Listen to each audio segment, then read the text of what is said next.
It is good to see you. I know you guys have been waiting a little bit here. It's a little warm in here. You're all fanning yourself off. Woo. It is good to see everybody here today. How's everybody doing? I've got a couple of acknowledgments I want to make. First of all, Mayor of St. Charles, Patty York. Where's Patty? Thank you, Madam Mayor. Thanks for the great weather. We also have the St. Charles School District Superintendent, Randy Charles, is here. Where did Randy go? I just saw him. There he is back there. It is great to be here. Great to be back in the Show Me State. Great to be back in St. Charles. Some of you may remember it was from this town that Lewis and Clark began their journey into a harsh and unforgiving landscape. And I can relate. Because the first time I came here, I was trying to get to Washington, D.C. A harsh and unforgiving landscape.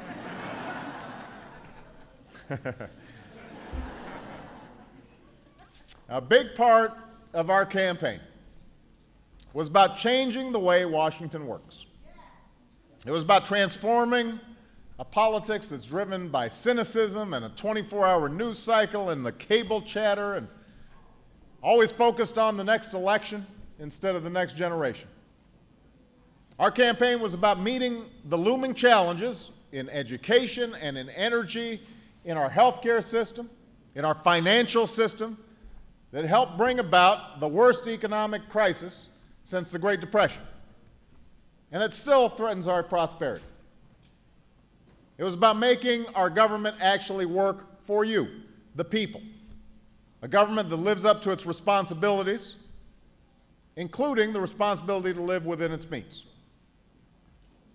Now, there's been a lot of discussion about government over the last several months, and let's face it, people have lost faith in government. They had lost faith in government before I ran, and it's been getting worse. You know, President Lincoln said that the legitimate object of government is to do for the people what needs to be done, but which they cannot do at all or do so well by themselves. That pretty much sums up my attitude. You let people do for themselves what they can do for themselves. And then if there's some things that we do better together, we should do them together. And I believe that in everything government does, we've got a special responsibility to be wise stewards about how Americans' hard-earned tax dollars are spent. And I know you agree with that too. Doesn't matter whether you're a Democrat or a Republican, you don't like seeing your money wasted. Or an independent, don't like seeing your money wasted. That's a responsibility that my administration is seeking to fulfill every single day. Over the last year, we've gone through the budget line by line looking for places to trim the fat out of government. And we found a lot of fat to trim, I got to admit. Last year, we pushed Congress to cut nearly $20 billion by streamlining or eliminating more than 120 government programs. This year, we put another $20 billion in cuts on the table, targeting dozens of additional programs that were wasteful or duplicative or in some cases just plain ridiculous. For example, we decided not to fund an office maintained by the Department of Education in Paris, France. Now, I'm sure that was nice work if you could get it. But I didn't think that was a real good use of our money. We eliminated a decades-old radio navigation system which cost $35 million a year. And some people might say, well, why did you do that? We need that navigation system.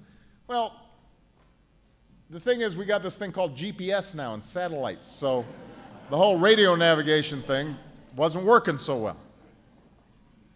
So we've been pushing for cuts on things that we don't need, that government doesn't do so well. And we're also reforming the way government contracts are awarded. think about this. Between 2002 and 2008, the amount spent annually on government contracts more than doubled to $500 billion. Those are contracts with private contractors.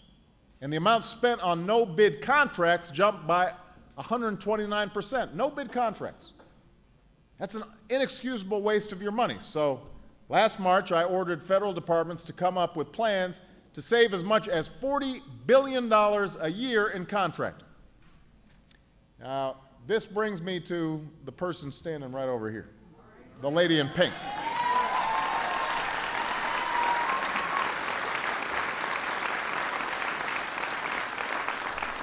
You know, before Claire was your senator, she was your state auditor. She just pinches pennies. I mean, she's just, you think I don't like waste, but Claire, she just, every dime, So thanks to Claire, we're going to have a new tool to help us meet this goal of eliminating some of these wasteful contracts and no-bid contracts. In the coming weeks, we're going to be rolling out a new online database, which Claire McCaskill proposed and helped pass into law. And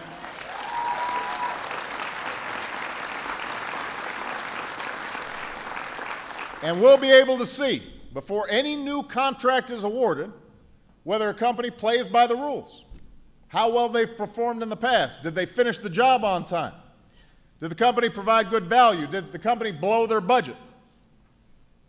It's your money, so you deserve to know how it's spent and who these contracts are going to.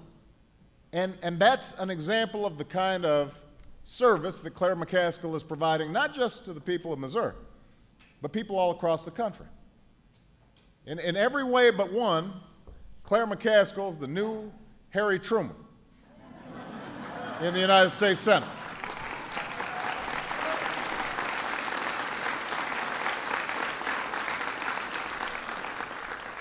One difference is that she's a she. But just as the Truman Commission prevented billions of dollars of wasteful spending during the war and saved lives in the process through tough and fair-minded oversight of contracting during World War II, Claire's been a relentless force for rooting out scams and making government more efficient.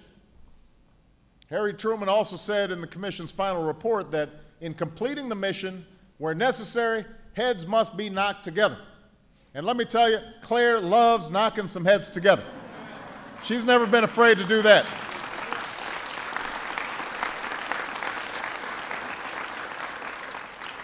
As we were driving in, I was saying, boy, it's just good to be back in the Midwest. It's about as close as I've been to home in a while. And part of the reason it's just good to be back is because Washington's a place where tax dollars are often treated like monopoly money. They're bartered and traded and they're divvied up among the lobbyists and the special interests. And where waste, even billions of dollars of waste, is accepted as the price of doing business. When we proposed, by the way, those $20 billion in cuts last year, we were ridiculed by the press, said, that's just a spit in the bucket. Now, I don't know about, here in St. Charles, $20 billion, that's real money, isn't it? Real money. That's real money. But Claire doesn't accept business as usual.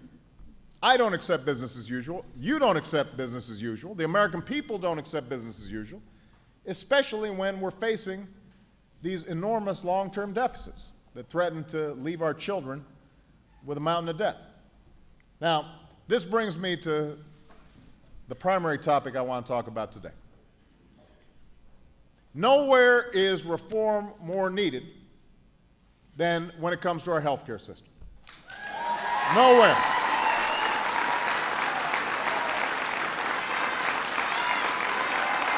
Nowhere.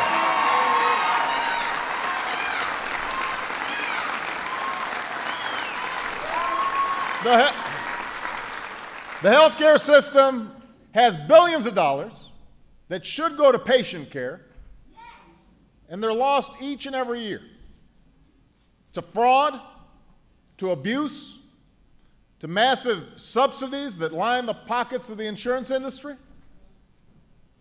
Let me just give you one example. This is a long recognized but long tolerated problem called improper payments. That's what they call it. Washington always has a name for these things. There's improper payments. And as is often the case in Washington, the more innocuous the name, the more worried you should be. So these are payments mostly made through Medicare and Medicaid that are sent to the wrong person, sent for the wrong reason, sent in the wrong amount. Sometimes they're innocent errors.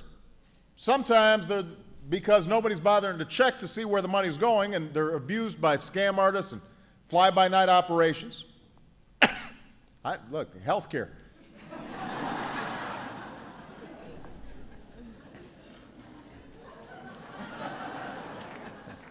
This healthcare debate's been hard on my health, I got to tell you.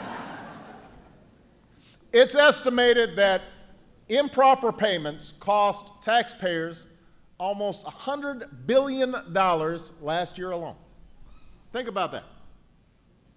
That, by the way, just that abuse in improper payments is more than we spend on the Department of Education and the Small Business Administration combined.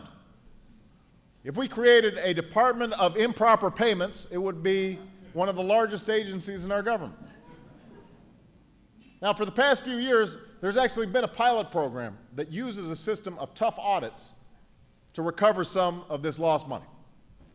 And even though these audits, they were just operating mainly in 3 states, they already found $1 billion in improper payments. So these results were both disturbing and encouraging. They're disturbing because it shows you how much waste there is out there in the healthcare system, but it's encouraging because we can do something about it.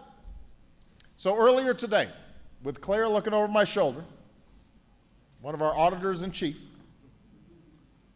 I signed an order calling on all federal agencies to launch these kinds of audits all across the country. All across the country.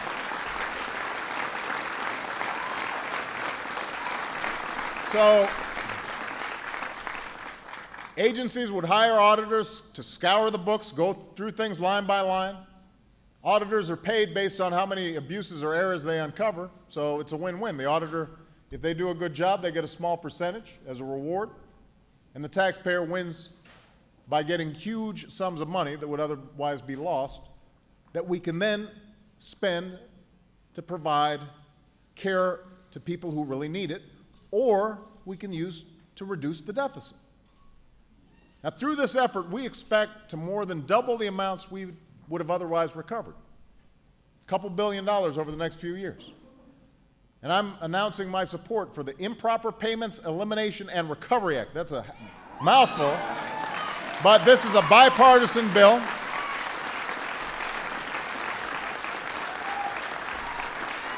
It's a bipartisan bill to expand our ability to do these audits so we can prevent even more fraud and abuse and waste. Now, the reason I'm bringing all this stuff up is because there's been a lot of talk about health care lately. And look, I'll be honest, a lot of people they're confused. They're saying, well, how can you help people get insurance who don't have it without it adding to our deficit? It's a legitimate question. Well, the reason is because so much of the money currently in our health care system is being misspent. Look, if you've got a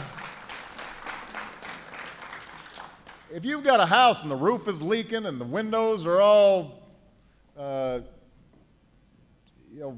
letting through a bunch of draft, and you get that cold winter and all the heat seeping out, and if you decide to spend on some new windows and to fix your roof, that's going to spend a little money, but you'd save money in the long run because you don't have heating expenses and those leaks aren't ruining your furniture. And the same thing is true with our healthcare system. We've got leaks everywhere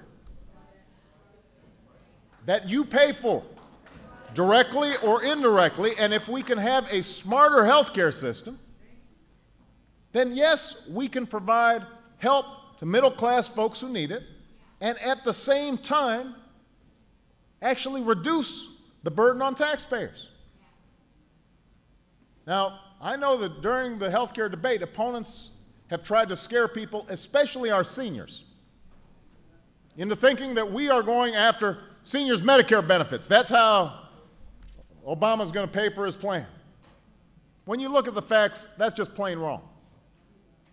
In fact, by saving billions of dollars of the sort we just talked about, waste and abuse, in Medicare, reining in waste and inefficiencies, we're going to be able to help ensure Medicare's solvency for an additional decade. And this is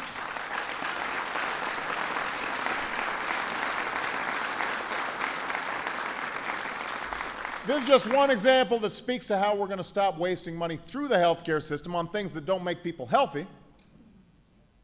In fact, often take away from the care we receive, and take that money and make it work for the American people.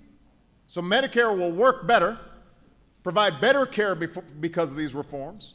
Senior citizens who are dealing with the donut hole in the prescription drug plan, that plan will be filled in part because we're not wasting money on stuff that doesn't work. That's common sense.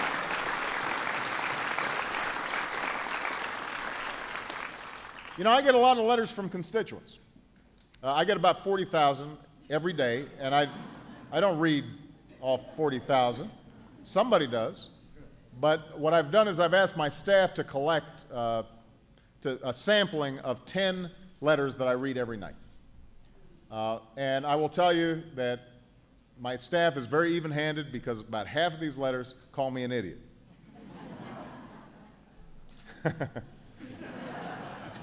Yeah, and at least half of them talk about health care. And when the health care reform debate was really heating up, one of the things that I heard from a lot of seniors was, keep your government hands out of my Medicare. I heard this from a bunch of seniors. They say, I don't want your government-run health care plan, and don't touch my Medicare. And so I'd have to write back and I'd say, ma'am or sir, Medicare is a government program. But we're not going to weaken it. We're going to make it stronger. But I think those letters tell you something about what's sometimes happened in this healthcare debate, because people have been hit with a lot of bad information. And healthcare is really important. And so people get worried and they get nervous. But when you get past the divisive and the deceptive rhetoric, it turns out that most Americans are happy that 2 generations ago we made the decision that seniors and the poor should not be saddled with unaffordable health care costs or forced to go without needed care. That was a decision that we made decades ago, and it was the right decision to make.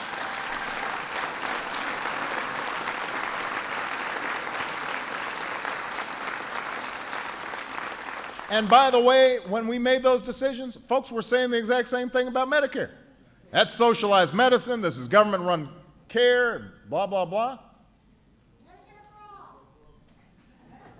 Now today we face a different choice, but it's a similar choice to the one that previous generations faced. And that is whether we should help middle-class families and business owners that are being pummeled by the rising costs of health care.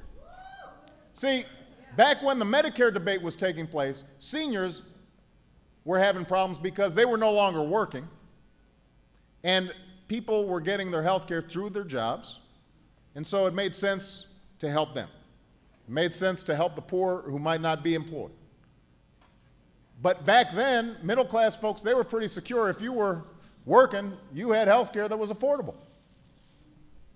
But you know what's happened over the last several decades. What's happened is that more and more businesses are saying, we can't afford to provide health care to our workers because the costs are skyrocketing. So they just drop health care altogether. A lot of small businesses, they don't provide health care to their employees anymore. And large businesses, what are they doing? They're saying to you, we're going to jack up your premiums, we got to increase your deductibles. If you're self-employed, you are completely out of luck. If you've got a pre-existing condition, you are completely out of luck. And by the way, those of us who are lucky enough to have health care today, we don't know if we're the ones who are going to lose our job tomorrow. or suddenly it turns out that our child has a pre-existing condition, and we'll be stuck in the exact same situation even if we've got good health insurance.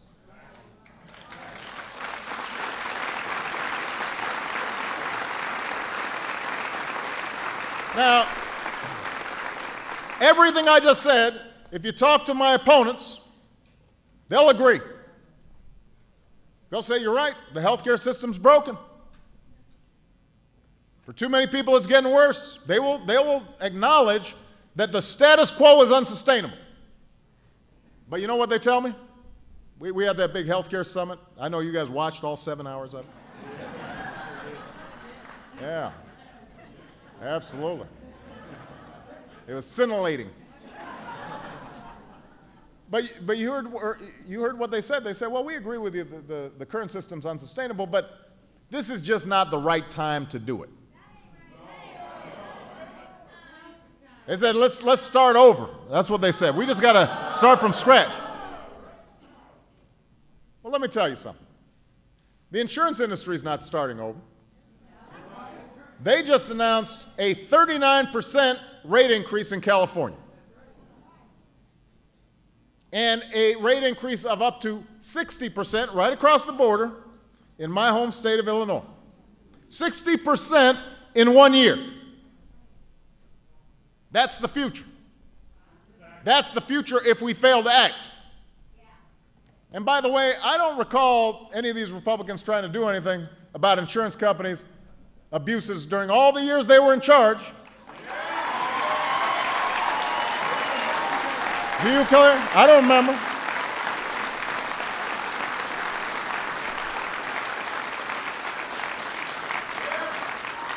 I don't remember them doing anything about folks who needed some help when the government was running surpluses. So I get a sense with some of these folks, it's just never going to be the right time. But the truth is, we have debated health care in Washington, not just this past year, we've been debating it for 70 years. You know who was pushing health care reform? Harry Truman. Harry Truman was pushing health care reform. And by the way, you know what they said? They said he's pushing socialized medicine. Harry Truman.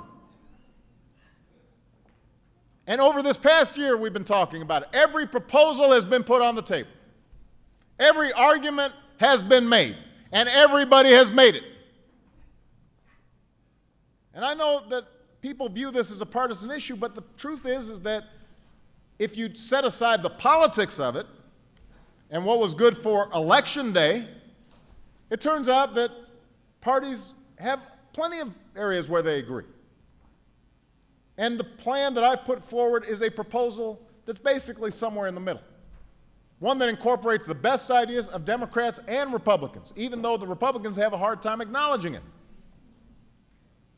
Now, there are some folks who want to scrap the system of private insurance and replace it with a government-run health care program like they have in some other countries. We get some applause here. And look, it works well for those countries. But I'll just be honest with you. It was not practical or realistic to do here, to completely uproot and change a system where the vast majority of people still get their health care from employer-based plans. And on the other side of the spectrum, there are those who believe that the answer is to simply unleash the insurance industry and provide less oversight and fewer rules, and that somehow that's going to drive down prices for everybody. This is called the putting the foxes in charge of the hen house approach to health care reform.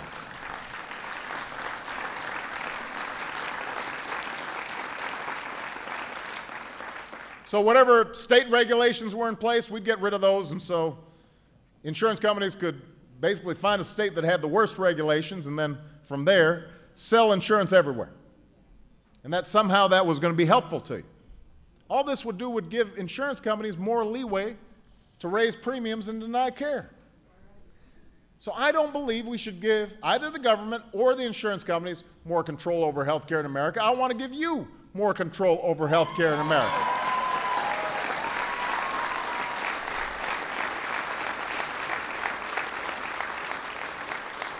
So my proposal builds on the current system where most Americans get their health care from their employers. If you like your plan, you can keep your plan. If you like your doctor, you can keep your doctor. But my proposal would change three important things about the current healthcare system. And I want everybody to pay attention. I know it's a little warm in here, but I want you to pay attention so that when you are talking to your friends and your neighbors and folks at work and they're wondering what's going on, I want you to be able to just say, here are the three things Obama's trying to do. First, it would end the worst practices of insurance companies. And it would begin to do so this year. This year.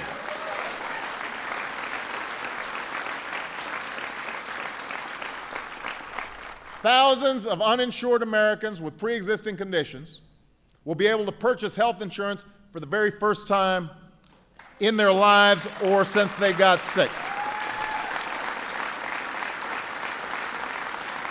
This year, insurance companies would be banned from denying coverage to children with pre-existing conditions. This year.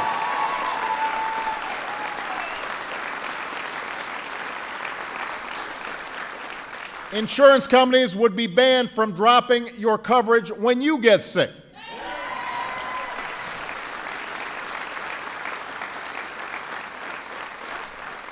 Insurance companies would no longer be able to arbitrarily and massively raise premiums. They would be subject to review. Those practices will end as a consequence of health care reform.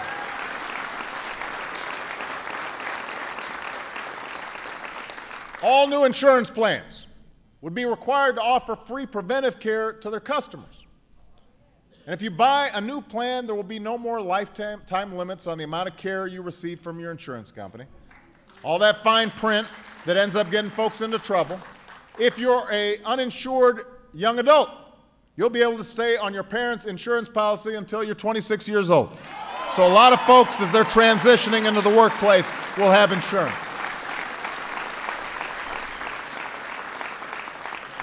All right, so that's part one of the plan, insurance reform. Part two, for the first time, uninsured individuals and small businesses will have the same kind of choice of private health insurance that members of Congress get.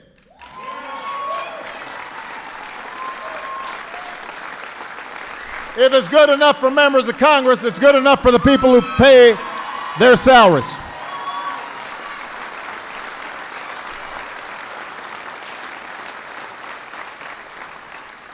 Now, this should not be a controversial idea.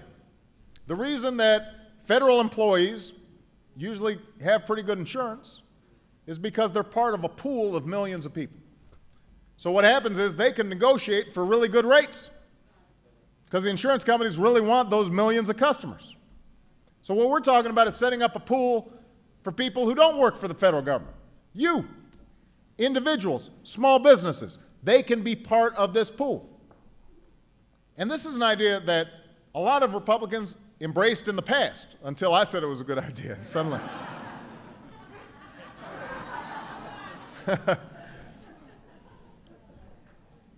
So all this would drive down rates for those individuals and small businesses who aren't part of a big company that get good rates. And my proposal says if you still can't afford it, even though now the premiums are lower than you can buy on your own, then we'll offer you some tax credits to make it affordable. And those tax credits would add up to the largest middle-class tax cut for health care in history. So,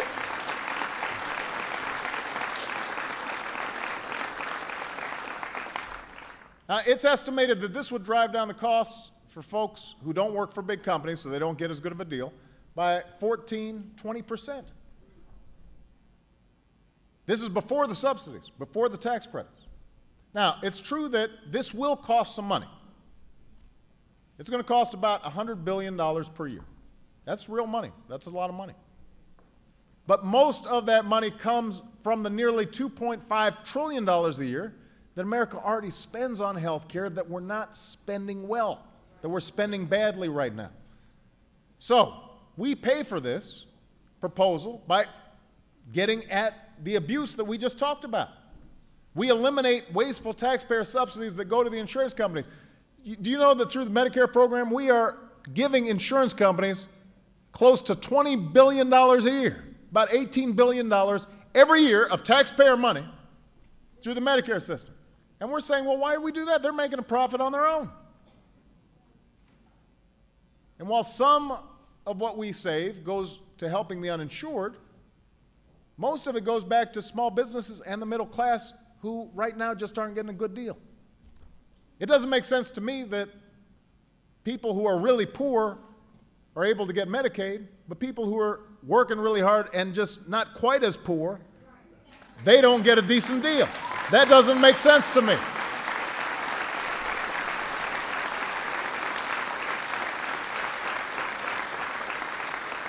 All right.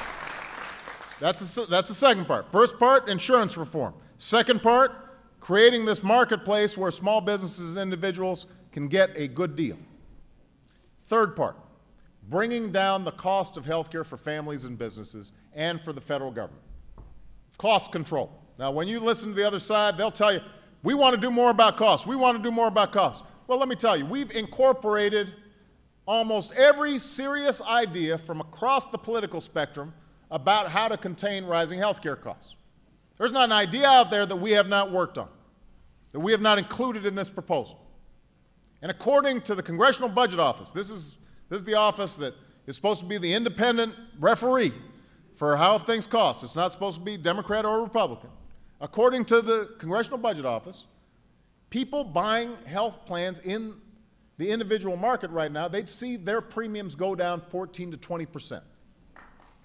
I already mentioned that. Now, here's another thing. A recent study by the Business Roundtable, that's made up of all these big companies out there. They're nonpartisan, but it's not like they're just dyed-in-the-wool liberal Democrats, let's put it that way. These are company CEOs. They commissioned a study and said the reforms could reduce premiums by as much as $3,000 per employee. That's their study, not mine. Then the Congressional Budget Office said that the government would save $1 trillion. Reduce the deficit by $1 trillion. So think about it. You're saving money, employers are saving money, the federal government is saving money. Not according to me, but according to these studies that were done by independent analysts. So here's the bottom line, St. Charles. There's no government takeover, unless you consider reining in insurance companies a government takeover, and I think that's the right thing to do.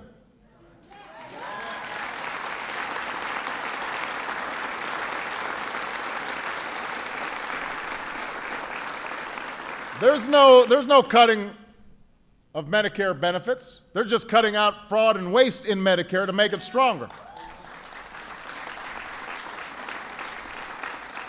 What we're proposing is a common sense approach to protecting you from insurance company abuses and saving you money.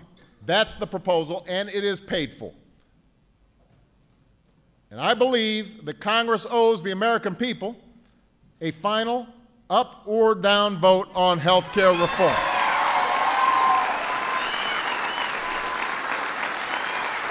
The time for talk is over. It's time to vote.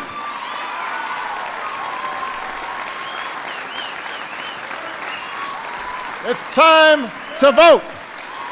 Tired of talking about it.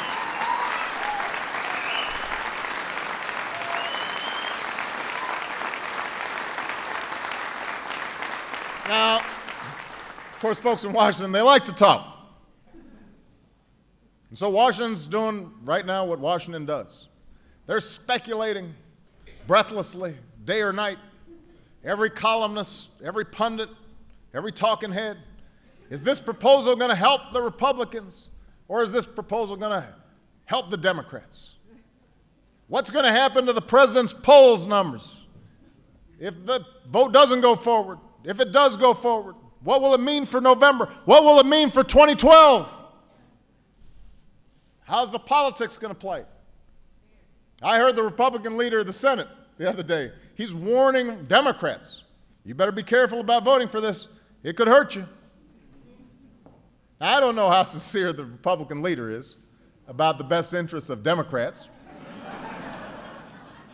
He's been very generous with advice. You know what? Here's the bottom line, St. Charles. I don't know how the politics play. I don't know. This is a hard issue. It's a complicated issue. There's a lot of information floating around out there. A lot of it's inaccurate. The opponents have spent millions of dollars fighting it. And people during recessionary times, they're anxious and sort of thinking, gosh, can we really afford to change things right now? Maybe we should just kind of stick with the status quo even though we know it's not working for us. So I don't know how the politics plays. But here's what I do know. The American people will be more secure with this reform. Our country will be stronger because of this reform. I don't know about the politics, but I know it is the right thing to do. And that's why I'm fighting so hard to get it done.